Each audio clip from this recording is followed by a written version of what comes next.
All right, ladies and gentlemen, so as you guys are aware, I'm a big Final Fantasy 14 fan. I've been playing this game for a while now, since literally 1.0, and I'm seeing a lot of mixed reviews on this particular expansion. And as I dug a little bit into it and I read into a couple of articles, I realized that apparently, according to the mainstream media, and you know how much you can trust them, apparently it has all to do with transphobia, because apparently the character that is the main focus of the expansion is a trans character, because it's voiced by a trans person. So I think it's pretty damn hilarious. And apparently the game is dropping down to now mixed reviews on Steam because of it. Peter, I need you to hold my ears.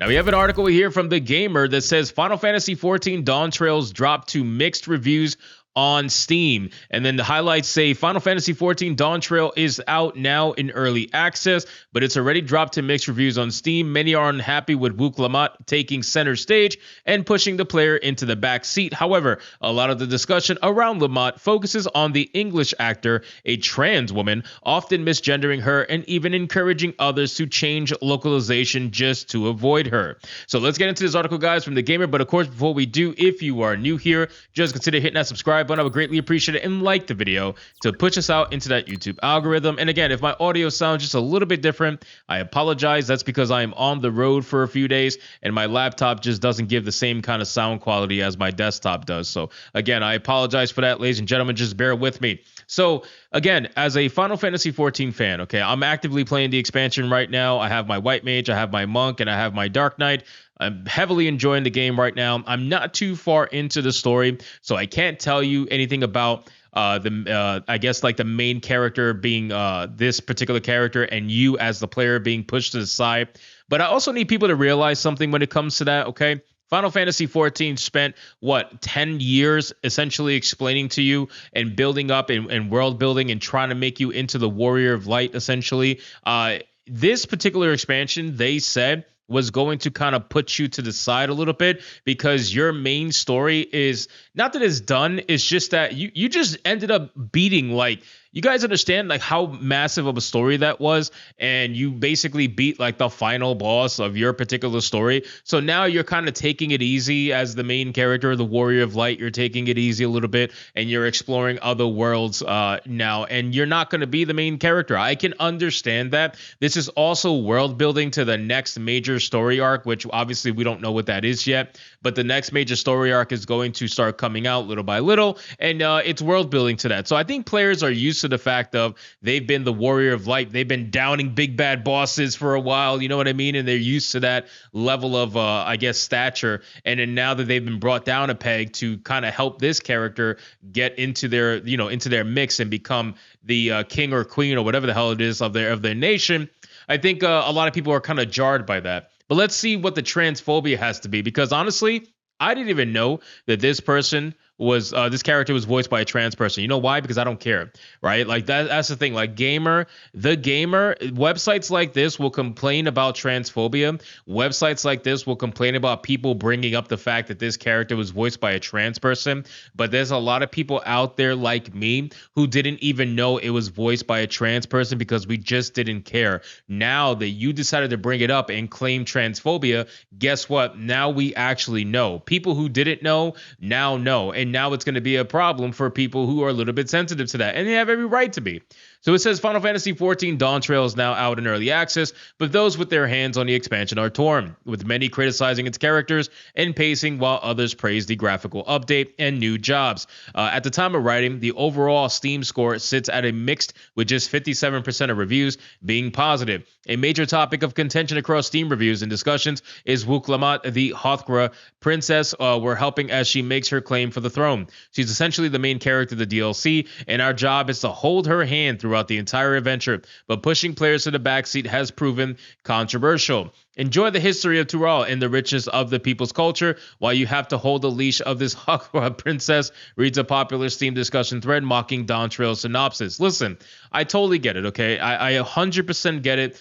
Final Fantasy has always been that kind of a game that focuses on your player character. You are the warrior of light, right? So you are the mainstay in the story and everything revolves around you. Totally get that. But this particular expansion seems to be taking, at least in the beginning anyway, seems to be taking an alternate course. And that could be for world building purposes, or that could just simply be because the Warrior of Light has been through so much in the Final Fantasy story, Final Fantasy 14, that I mean, at some point, the world can't be ending. You know what I'm saying? Like, at some point, you can't be having this experience with, like, okay, every single expansion, the world's ending, we got to stop it. It gets a little bit insane, right? So we need to have some side stories that are going to be of substance that can help build the world into the eventual next story arc. And I think that's what's happening here. I think we need to trust Yoshida. I don't think he's done anything wrong in terms of Final Fantasy 14 to make us think that this is not going to be very good. But time will tell, obviously. I don't know where the story's going. I don't even know where the story's at because, like I said, I only did a couple of quests. I unlocked a new area, and I'm just starting my journey through Dawntrail.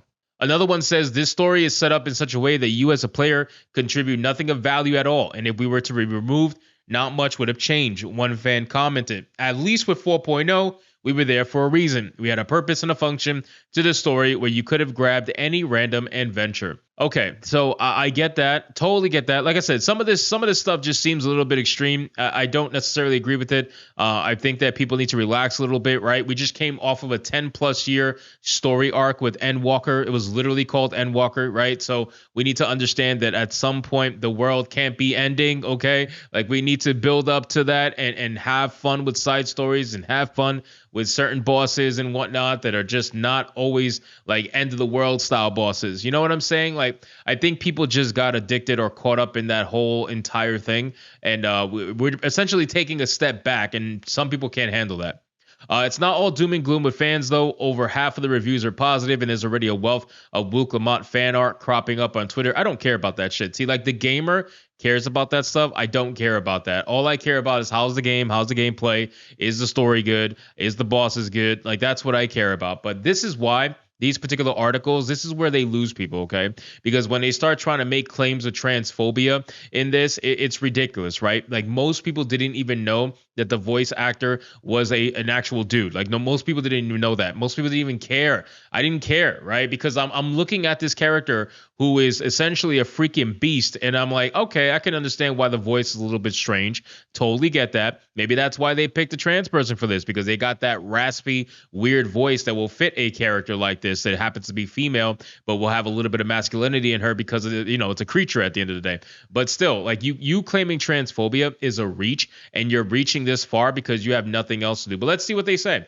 Wook Lamont is voiced by trans actor Sina Breyer, who you may have known as Justicia in Need for Speed Unbound and Gargoyle in the Sandland TV series. Because she takes center stage in this expansion, countless transphobic posts are now popping up on Steam. I won't link to any here, but comments misgender Breyer and encourage other players to use different localizations just to avoid hearing a trans woman, while even attacking English localization lead Kate Weinar for having pink hair. I mean, listen, pink hair is a tall tale sign that something wrong's about to happen. So I totally get that. But in terms of changing localization, okay, so let's be a little real, all right? If anybody knows anything, when it comes to Eastern content, what do a lot of players end up encouraging other players to do? They end up saying, hey, listen to the Japanese localization because it overall sounds and fits better for the character, and then you could just use subtitles. People do it for anime all the time. So let's not pretend like them encouraging others to use